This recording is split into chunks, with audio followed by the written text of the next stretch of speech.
Forces کی غزہ میں پیش قدمی، حماس کا نقصان پہنچانے کا دعویٰ۔ مغربی کنارے میں یہودی آبادکاروں کے حملے ناقابل قبول ہیں، اسرائیلی وزیر دفاع۔ اسرائیل حماس جنگ پھیلی تو دنیا میں تیل کی قیمت بڑھ سکتی ہے، عالمی بینک کا انتباہ۔ وائس آف امریکہ واشنگٹن سے اہم خبروں کے ساتھ سعدیہ زیب رانجھا۔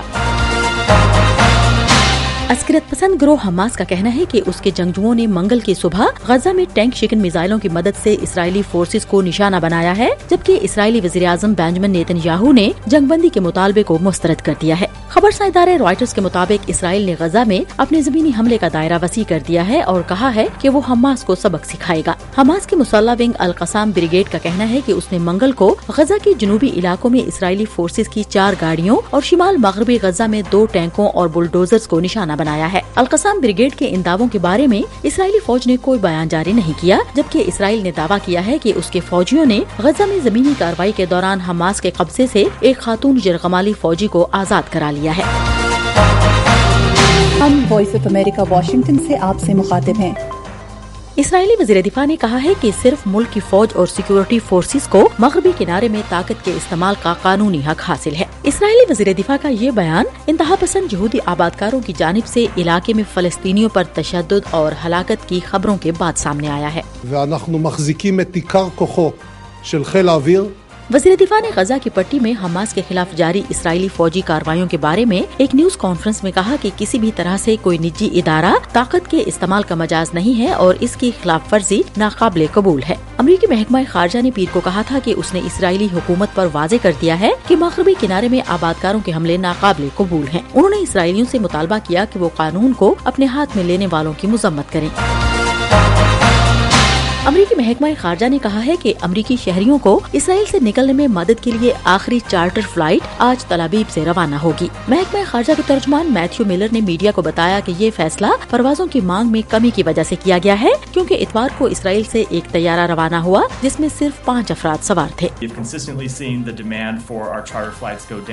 امریکی حکومت نے 13 اکتوبر کو تل ابیب سے ایتھنز کے لیے چارٹر پروازیں شروع کی تاکہ خطے میں جاری لڑائی کے دوران امریکی شہریوں کو اسرائیل سے نکلنے میں مدد ملے۔ امریکی ایئر لائنز نے اسرائیل کے لیے تمام پروازیں روک دی ہیں اور اس ماہ کے شروع میں امریکیوں کی وطن واپسی میں مدد کے لیے ایتھنز کے لیے خصوصی پروازیں شروع کی ہیں۔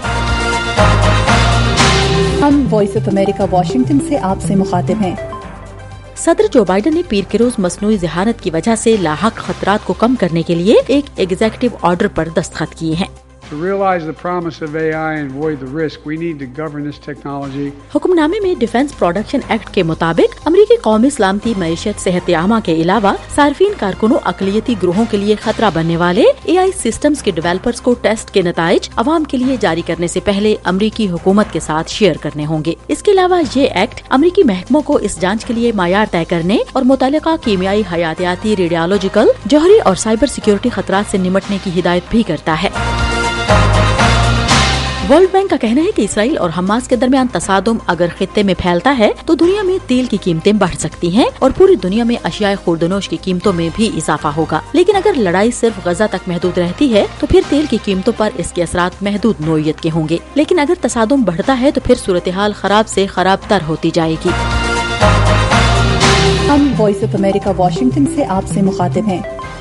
اسپین کے قائم مقام وزیر داخلہ فرنانڈو گرانڈے مارلاسکا نے کہا ہے کہ اسپین نے سینیگال کو 6 نئے ملٹی کاپٹر ڈرون فراہم کیے ہیں تاکہ مقامی سیکیورٹی ادارے وہاں سے آنے والے تارکین وطن کی صورتحال کو بہتر طور پر جانچ سکیں۔ مغربی افریقہ، خاص طور پر سینیگال سے آنے والے تارکین وطن کی ریکارڈ تعداد اس سال اسپین کے کنیری جزائر تک پہنچی ہے۔ اس سال 1 جنوری سے 15 اکتوبر کے درمیان جزائر پر 23,537 تارکین وطن آئے، جو کہ سرکاری اعداد و شمار کے مطابق گزشتہ سال کی اسی مدت کے مقابلے میں 80% زیادہ ہے۔ گزشتہ ہفتے ایک دن میں 1000 سے زیادہ تارکین وطن وہاں پہنچے۔